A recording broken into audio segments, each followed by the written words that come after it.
Shalom Bapak Ibu dan Saudara yang dikasihi oleh Tuhan. Kita patut bersyukur atas kebaikan dan anugerah yang Tuhan limpahkan dalam kehidupan kita, sehingga pada hari ini kita ada sebagaimana kita ada. Semua itu oleh karena anugerah yang Tuhan hadirkan di dalam kehidupan kita sehari-hari. Dan kita bersyukur kalau pada hari ini kita dapat kembali mendengar Mana Rema, dan kiranya kebenaran firman Tuhan yang kita dengar itu boleh menguatkan kita di dalam menjalani hidup hari ini dan hari-hari yang akan datang. Namun sebelumnya mari kita berdoa. Tuhan, kami ucap syukur dan terima kasih untuk anugerah dan kebaikan yang Tuhan selalu adakan di dalam hidup kami, dan buat hari yang baru yang Tuhan sediakan bagi kami, sehingga kami senantiasa boleh merasakan kebaikan, anugerah, dan kasih sayang yang begitu indah yang Tuhan hadirkan dalam hidup kami. Dan sebentar kami akan mendengarkan kebenaran firman-Mu. Kiranya Tuhan mengkuduskan, melayakkan, supaya kebenaran firman-Mu boleh menjadi berkat di dalam kehidupan kami, sehingga kami boleh menjadi pelaku firman Tuhan yang boleh memperkenankan dan menyenangkan hati Tuhan. Hanya di dalam nama Tuhan Yesus Kristus kami berdoa. Amin. Bapak, Ibu, dan Saudara yang dikasihi oleh Tuhan, pada hari ini kita akan belajar dari kehidupan seorang yang bernama Sakius. Kita buka Alkitab kita di dalam Injil Lukas pasal 19 ayat yang ke-5. Demikian bunyi firman Tuhan. Ketika Yesus sampai ke tempat itu, ia melihat ke atas dan berkata, "Sakius, segeralah turun, sebab hari ini aku harus menumpang di rumahmu." Bapak, Ibu, dan Saudara yang dikasihi oleh Tuhan, nama Sakius itu berarti yang benar. Tetapi kepala pemungut cukai ini tidak hidup menurut arti namanya. Tokoh-tokoh agama Yahudi di Yeriko tentu tidak memandangnya sebagai orang yang benar, karena ia bukan hanya mengumpulkan pajak dari bangsanya sendiri, melainkan Sakius juga bekerja bagi bangsa Romawi yang saat itu sedang menjajah bangsa Israel. Para pemungut cukai juga dikenal sering menagih pajak lebih besar daripada yang ditentukan. Semakin banyak mereka mengumpulkan, semakin besar pula yang mereka terima. Di mata orang Yahudi, Sakius adalah seorang pengkhianat. Tetapi di mata Yesus, ia adalah orang berdosa, terhilang yang berharga. Nah, kalau kita baca secara keseluruhan dalam Injil Lukas 19 ayat 1 sampai 10, dijelaskan bahwa setelah Sakius berjumpa dengan Yesus, hidupnya berubah dan diubahkan. Dia yang dulu seorang pemungut cukai, kini menjadi pengikut Yesus. Mengikut Yesus berarti menaruh kepercayaan, harapan, dan cinta kepada pribadi Yesus Kristus. Nah, dalam kisah Sakius sang pemungut cukai diceritakan bahwa perjumpaannya dengan Yesus dilatar belakangi dengan keinginannya untuk melihat orang seperti apa Yesus itu. Nah, karena badannya pendek, Sakius berlari mendahului orang banyak lalu memanjat pohon ara. Nah, ketika Yesus sampai ke tempat itu, ia melihat ke atas dan berkata, "Sakius, segeralah turun, sebab hari ini aku harus menumpang di rumahmu." Yesus menumpang di rumah Sakius itu bukan akan atau rencana, tetapi harus. Berarti waktu yang telah ditentukan oleh Yesus. Itu berarti Yesus ke Yeriko memang untuk kepentingan berjumpa dengan Sakius. Sakius tidak pernah berpikir bahwa dari keinginan yang sederhana, hanya ingin berjumpa dengan siapakah Yesus itu, telah menjadi jalan bagi dia untuk memperoleh anugerah yang besar yang tidak pernah dia bayangkan. Bahkan anugerah tersebut tidak dapat dibandingkan dengan apa yang selama ini dia peroleh dan dimilikinya.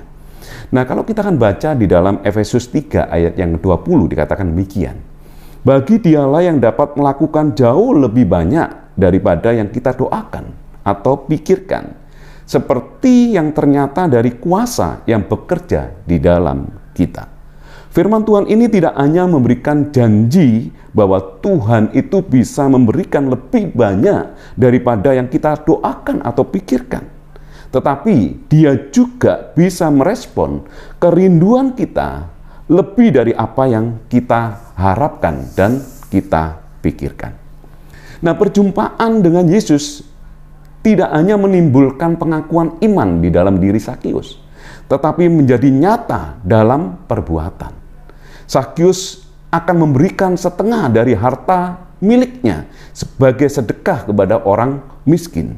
Dan dari yang setengah lagi, ia mau membayar kembali apa yang diperasnya dari orang-orang tertentu. Bahkan ia mau mengganti kerugian 4 kali lipat. Pertobatan Sakius karena perjumpaannya dengan Yesus merupakan peristiwa iman yang sangat mengesankan. Kisah pertobatan itu mengungkapkan belas kasihan Allah yang agung dan penuh daya untuk apa? Untuk menyelamatkan manusia.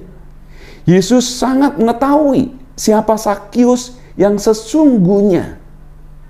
Namun demikian, Yesus harus menumpang di rumahnya. Yesus tidak menyalahkan Sakius, tidak menghitung besar kecilnya dosa yang dia perbuat atau dosa yang pernah dilakukan oleh Sakius. Tetapi sebaliknya, Yesus menerima dan memperlakukan Sakius sebagai pribadi yang membutuhkan belas kasihan Allah. Yesus menerima Sakius apa adanya tanpa mempermasalahkan keadaan dirinya. Bapak, Ibu dan saudara yang dikasihi oleh Tuhan, mungkin saat ini kita sudah jauh daripada Tuhan. Tidak lagi melakukan apa yang selama ini kita lakukan. Tidak lagi berdoa. Tidak lagi baca firman Tuhan. Dan tidak lagi rajin beribadah kepada Tuhan. Sepertinya kita membuat jarak dengan Tuhan. Dan jarak itu semakin hari semakin jauh.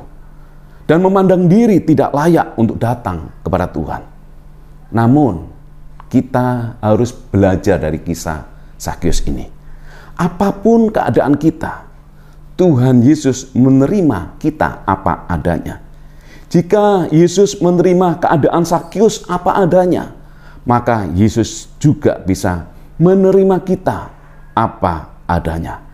Itulah keagungan kasih Allah di dalam hidup kita. Dan marilah kita responi wujud kasih Allah di dalam diri kita. Keagungan kasih Allah di dalam diri kita. Sehingga dalam segala sesuatu, Allah senantiasa ingin menjumpai kita apapun keadaan kita. Dan kiranya renungan firman Tuhan pada pagi hari ini itu boleh menguatkan kita, meneguhkan kita. Dan kita yakin bahwa apapun keadaan kita saat ini, sekali-kali Allah itu tidak pernah menolak kita, tetapi senantiasa menerima kita apa adanya. Karena apa? Karena itulah keagungan kasih Allah dalam hidup kita. Amin. Tuhan Yesus memberkati. Mari kita berdoa. Tuhan, kami mengucap syukur dan terima kasih untuk anugerah yang begitu besar yang Kau nyatakan di dalam kehidupan kami. Bahwasanya Engkau menerima Sakius apa adanya. Demikian juga ya Tuhan, apapun keberadaan kami, apapun keadaan kami, Engkau adalah pribadi yang selalu dan selalu mengasihi kami dan menerima kami apa adanya. Terima kasih ya Tuhan. Dan biarlah kasih-Mu itu boleh menguatkan kami. Kasih-Mu itu meneguhkan kami. Dan kasih-Mu itu Tuhan memberikan satu kekuatan kepada kami.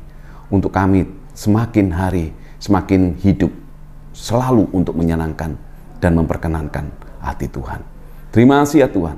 Tanamkan kebenaran firman-Mu dalam diri kami, dan biarlah kami boleh menjadi pelaku-pelaku firman Tuhan yang menyenangkan hati Tuhan.